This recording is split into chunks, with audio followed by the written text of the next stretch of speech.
Assalamualaikum dan salam Sarawakku sayang, bersama saya Mariam Zanareh Ibrahim. Tumpuan berita malam. Kejayaan Gabungan Parti Sarawak GPS memenangi 76 kerusi Dewan Undangan Negeri DUN daripada 82 kerusi DUN yang ditandingi dalam pilihan raya negeri Sarawak ke-12 lepas memberi makna besar kepada Datuk Patinggi Tan Sri Dr. Abang Abdul Rahman Zuhari Tun Datuk Bong Openg yang menyambut ulang tahun ke-5 sebagai Ketua Menteri Sarawak. Timbalan Ketua Menteri Sarawak Datuk Amar Awang Tengah Ali Hassan berkata, ianya adalah manifestasi bahawa rakyat mempunyai keyakinan yang begitu tinggi terhadap kepimpinan Datuk Patinggi Tan Sri Abang Zuhari sebagai Ketua Menteri untuk terus memperjuang dan mempertahankan hak serta kepentingan Sarawak. Sebab itu, kita amat berbangga bahawa Yang Amat Berhormat Ketua Menteri selama ini, sejak dia mengambil alih kepimpinan, apatah lagi kita berlandaskan perjuangan kita menerusi GPS ini. Setelah kita mengambil keputusan untuk keluar daripada Barisan Nasional supaya kita bebas bersuara, memperjuang dan mempertahankan hak kita, dan kita tidak akan terikat dengan kemelut politik di Semenanjung Malaysia. Beliau berkata demikian semasa berucap dalam Majlis Apresiasi Petugas Pilihan Raya Negeri Sarawak ke-12 peringkat DUN Bukit Kota dan DUN Batu Danau di Hotel Purnama Limbang pada Sabtu. Tambah Datuk Amar Awang Tengah lagi, kerajaan GPS juga komited untuk terus mempertahankan kestabilan politik di Sarawak dan memastikan kemajuan serta pembangunan negeri ini dapat dipertingkatkan.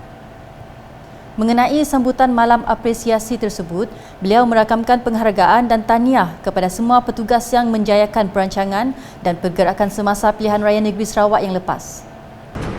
Tanpa adanya gerak kerja yang tersusun, kita tak boleh mencapai apa yang kita cuma nak rancang untuk dijalankan.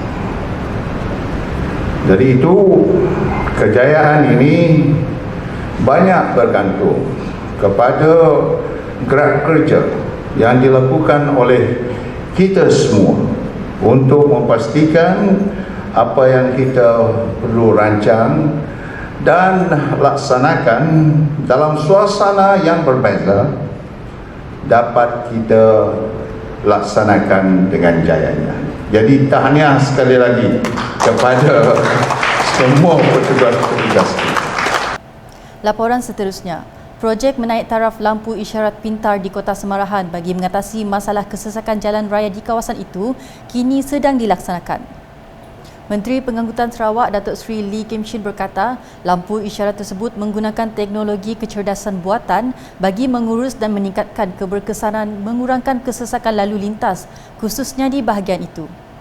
Smart traffic light yang menggunakan artificial intelligence, di mana ini traffic light dia boleh kawal, we can control the number of vehicles. Misalnya di simpang, dari sebelah sini tak ada kereta, sini banyak kereta, jadi kita bagi masa laluan ini panjang lagi.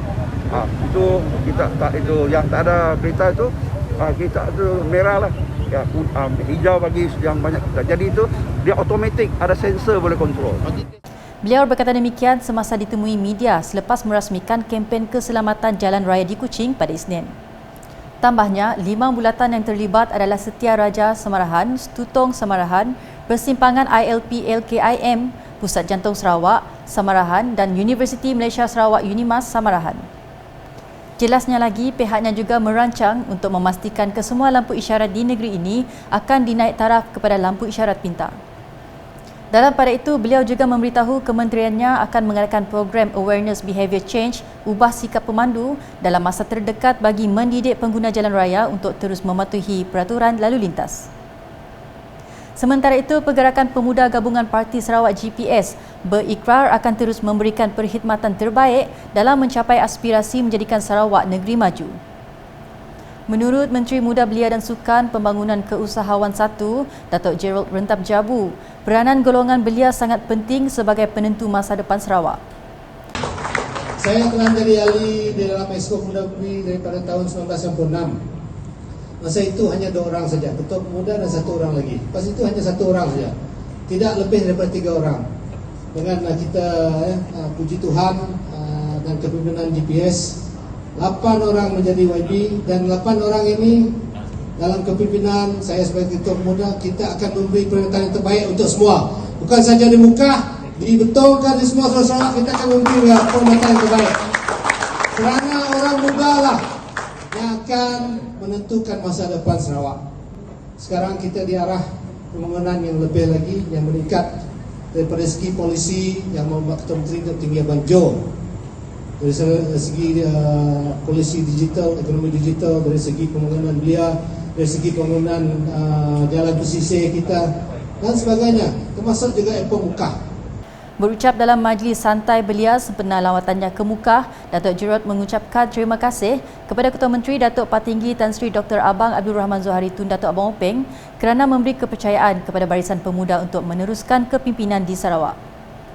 Sementara itu, Adun Telian Royston Valentine dalam ucapannya memberitahu penubuhan sayap belia dalam Parti Pesaka Bumi Putra Bersatu PBB mesej jelas Ketua Menteri untuk membawa penglibatan belia dalam kancah politik di Sarawak.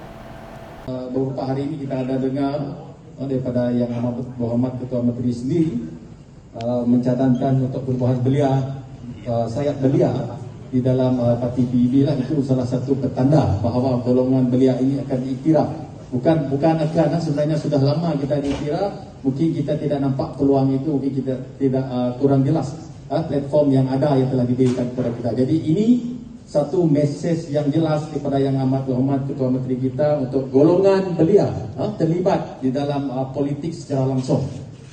Sementara itu, Datuk Gerald dan Royston berkesempatan melakukan walkabout di Market Basah Mukah pada Sabtu. Sambil meninjau aktiviti dan beramah mesra dengan penjajah dan pelanggan di pasar berkenaan, beliau turut bersarapan di Setabak Mukah bersama dengan Pergerakan Pemuda N57 Telian. Lawatan kedua adun itu diteruskan dengan meninjau lokasi banjir di Telian Ulu disusuli menghadiri perlawanan tenis Mukah 2022. Datuk Gerald kemudian melawat Stadium Mukah di mana Royston mencadangkan penambahan fasiliti sukan renang dan futsal dilaksanakan dalam fasa 2 di stadium berkenaan. Dalam pada itu, penduduk Kampung Senibung Singai bakal memiliki sebuah gelanggang futsal baru di kampung berkenaan yang akan dibangunkan menerusi program transformasi luar bandar RTP tahun 2022. Menteri Muda Pengangkutan 2 Sarawak, Datuk Henry Ginep, telah mengumumkan kelulusan peruntukan sebanyak RM150,000 bagi projek berkenaan pada Ahad. Berucap ringkas dalam program santai belia Kampung Senibung, beliau yang juga ahli Dewan Undangan Negeri Adun Tasik Biru turut mengumumkan kelulusan dana projek kecil luar bandar MRP sebanyak RM30,000 bagi menaik taraf Dewan Serbaguna Kampung Senibung. Beliau juga mengumumkan peruntukan sebanyak RM5,000 kepada persatuan belia kampung tersebut di bawah peruntukan yang sama. Di Balingian pula, Jentera Parti Pesaka Bumi Putra Bersatu PBB Balingian telah diraikan dalam majlis makan malam kesyukuran yang diadakan baru-baru ini. Menurut Adun Balingian Abdul Yaakob RB, majlis tersebut diadakan sebagai menghargai semua petugas dan agensi yang terlibat semasa pilihan raya negeri Sarawak ke-12 yang lalu. Diharap kita akan terus memikul tanggungjawab yang diberikan rakyat kepada kita semua, termasuk saya sendirilah sebagai wakil rakyat di kawasan kita, dan bekerja sebaik mungkin kepada rakyat di kawasan kita dan bekerja sama dengan agensi-agensi yang terlibat.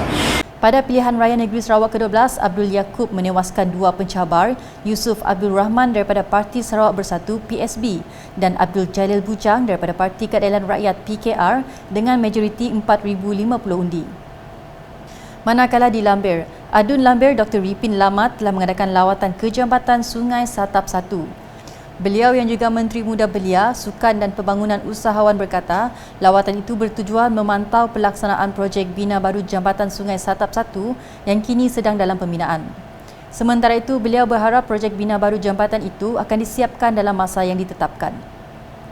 Jambatan Sungai Satap 1 akan menghubungkan Rumah Panjang Awen Seloi dengan Sekolah Kebangsaan SK Ulu Satap dan Rumah Mokeng dengan kos pembinaan sebanyak RM500,000. Sekian edisi malam bersama saya Mariam Zanaria dan kru penerbitan. Berita lebih lanjut boleh didapati di semua platform media sosial UKAS termasuk portal ukas.sarawak.gov.my dan UKAS channel di YouTube. Sentiasa berwaspada di mana sahaja anda berada, jaga diri, jaga SOP. Salam UKAS.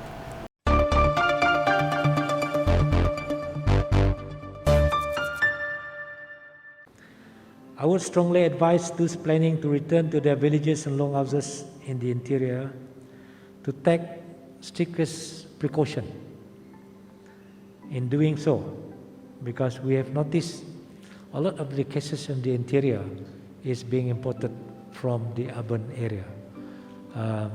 So when you go back, please take care. We hope do your testing using COVID-19 safety kit. I'm sure everybody is doing it already here, including myself this afternoon.